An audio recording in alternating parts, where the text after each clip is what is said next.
What is up, everyone? It's Thomas with Real Broker here in St. Augustine, and today we're going to go over the market stats, the local news you need to know about if you're thinking about buying, selling, or investing, and also we're doing a Q&A. So if you are watching it live, you are watching the replay, go ahead and drop a comment, drop a question below, and we'll make sure to get that answered live here on the show today.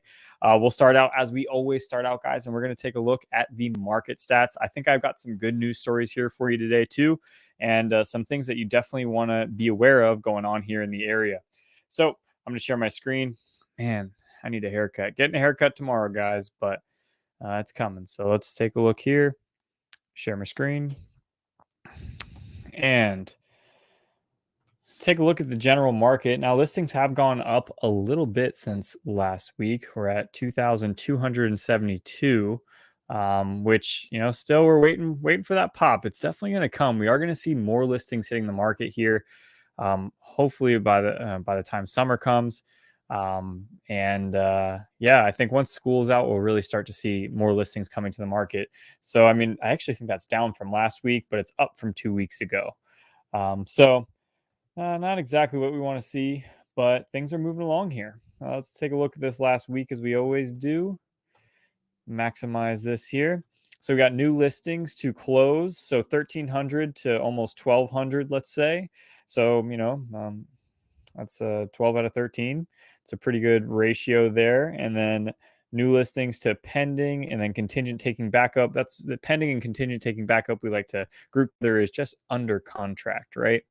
So that's, let's say that's 1,600 homes. So actually more things going off the market than coming to the market. And then let's see here, price changes 1161 and then new listings 1309. So same thing, guys, that we've been seeing week over week here as more inventory has come from our market since the bottoms, the lows of last year. We have seen some stabilization in pricing. It's not going as crazy as it once was, especially with interest rates going up to 7.3% in October. But we've since seen those come down. And that's something to talk about as well here, which we can start on here in a second. But let's start on some of the news stories about what's going on with local housing regulations. And I've talked about this before, and in specific to St. Augustine Beach, right? Because St. Augustine Beach has a limit on short-term rental housing in the area. And that's because, a lot of the neighborhoods were getting bought up by investors and everything is being turned into Airbnbs. So the local government, from pressure probably from the local neighborhoods there, decided, hey, we're only going to let 100 people rent here doing short-term rentals and get the vouchers available. Now, things have changed here pretty drastically, and it seems that there's going to be an overriding rule from the state of Florida that's going to now ban that. So Florida lawmakers back nixing local housing regulations, right? So essentially, there's a Republican-controlled House voted 81 to 33. And they're essentially saying that the regulations that all the local governments do are driving up the costs of making affordable housing. Excuse me. And the opponents of the bill say this bill is designed to help corporate landlords at the expense of tenants, many of which are already struggling to stay in their homes. So in recent years, cities and counties, including heavily populated areas such as Miami-Dade, Broward, Orange, Hillsborough, Pinellas counties, have passed ordinances frequently described as a tenant bill of rights that go beyond a state law known as the Florida Residential Landlord and Tenant Act. So this is to it's a variety of issues about notices of rent, notices about fees, notices of change of ownership. So they're looking to change all that. Lawmakers last month passed a separate bill, SB 102, that included preventing local rent control. So literally what we're talking about here in St. Augustine and having a local rent control on what you can do with your property, they're now looking to pass a bill for the state saying that, hey, you're not allowed to do that. That would override that right there. And I find that really interesting because I really feel like your local government really where you should be focusing your energy. Your state, your federal government, it's pretty much you have no control over that. But the area you live in, the people you see in your neighborhood, you have way more control over that. So the fact that the rules of the state can overlook that of your local area there, because if you don't like the area, you can move somewhere else, right? And if you don't like the politics of that area, whatever that is. So what do you guys think about that? I'd really like to know what you guys think about that, and if you think that's an overreach of power there, or do you think that's right? Do you think that's the way to go? Because obviously that is also something to say is, who's to say what you do with your own personal property, right? So you buy a property, you want to rent it out, and then a local government, some third party essentially says, hey, no, you can't do that because we got this list. You got to get on this list, right? So what's the right thing? I get both sides for sure. But I'd really like to know what you guys think. So either way, we'll go on to the next news story here, guys. Share my screen. Also, the Fed did raise federal interest rates 25 basis points. We'll, of course, stay up to date on that. But they signaled also that may be the end of their rate hikes. They've raised them 10 consecutive times now. So that's what everyone's hoping, is that they'll stop. But hey, they do what they want at the end of the day. Okay. So St. John's commissioners delay final approval on workforce housing ordinance. We've covered this before in the past. Essentially, we need more affordable housing here in St. John's County.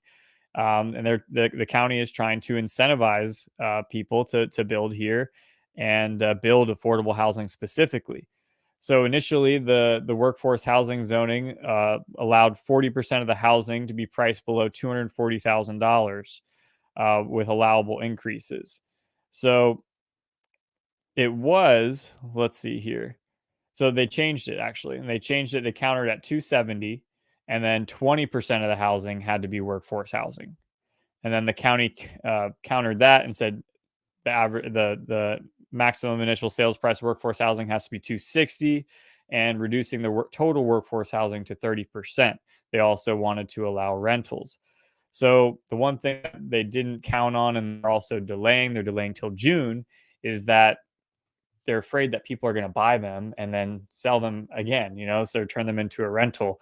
Now they do want rentals, right? But they're also afraid of investors going in there and there not being like a restriction on how long you need to hold the property before you flip it, right? Because if you're buying it at a discounted rate, at an affordable housing rate, and then you're buying it at market rate, it's two different things, right? So really like to see what happens here in the future with this bill. I'll stay on top of course, but got delayed till June because they didn't think about that. So we'll see what happens here in the future. Let me know what you guys think about that in the comments below.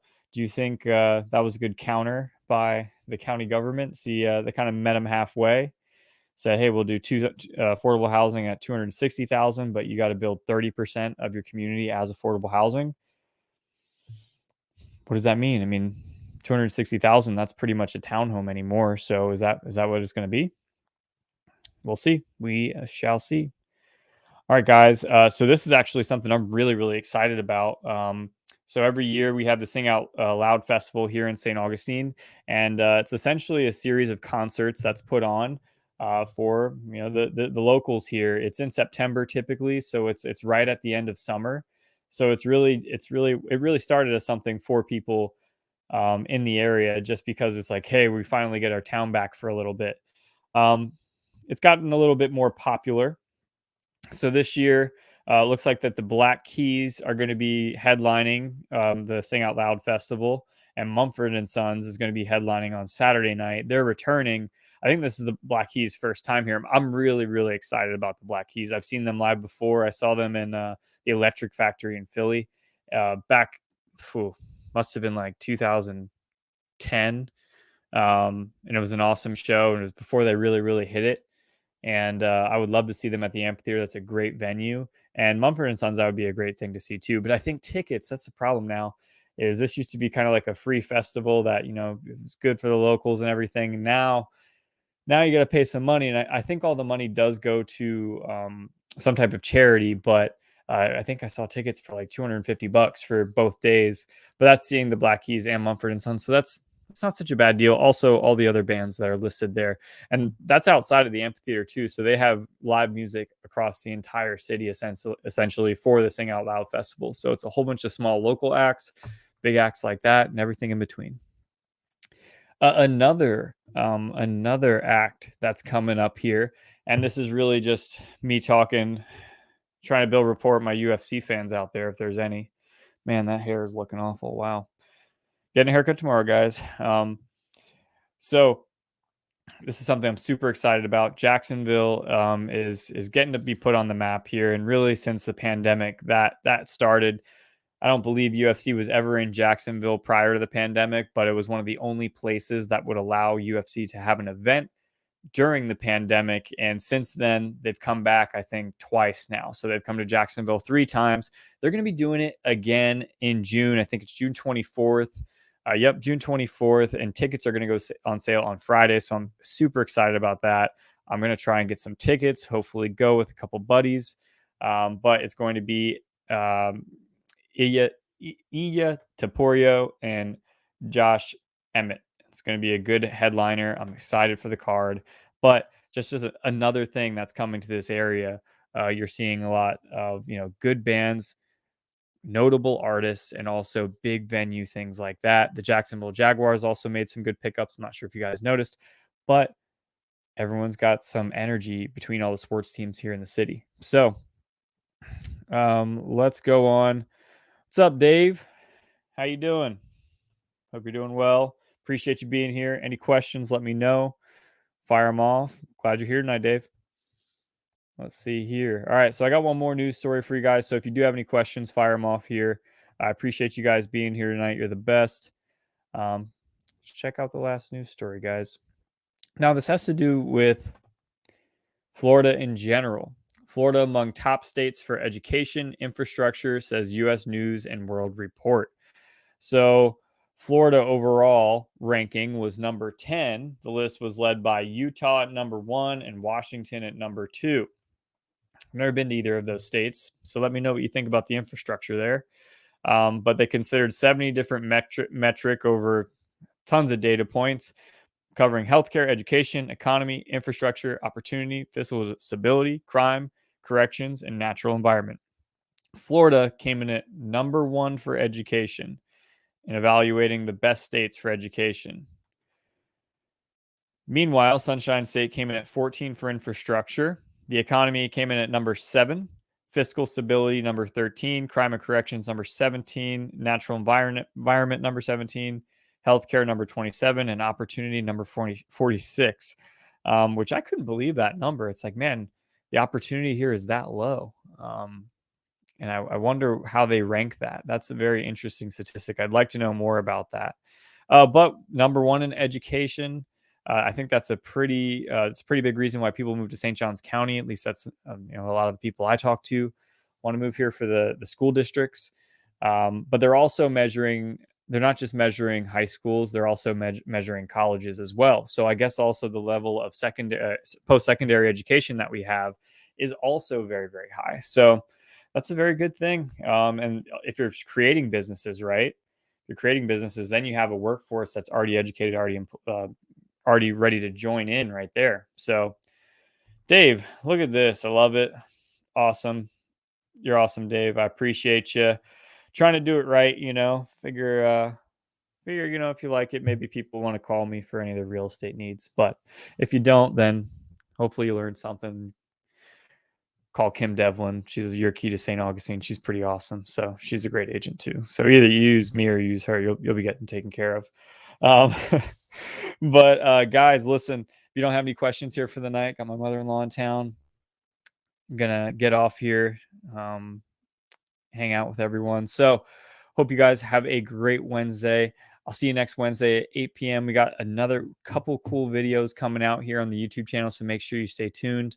The number 1 video for all of the neighborhoods in St. Johns County is coming up. That's going to be dropping here shortly. Just waiting on the editor. But also I have an interview coming out with my wife as well. Be really good. So awesome, guys. Hope you have a great night. I appreciate you being here every Wednesday at 8 p.m. where we go over the market stats, the live news that you need to know about if you're thinking about buying, selling, or investing here in Northeastern Florida, and also doing a Q&A. So if you do have any questions, you're watching the replay, you're watching it live, make sure you drop them in the comments below. Until next Wednesday, guys, have a good one.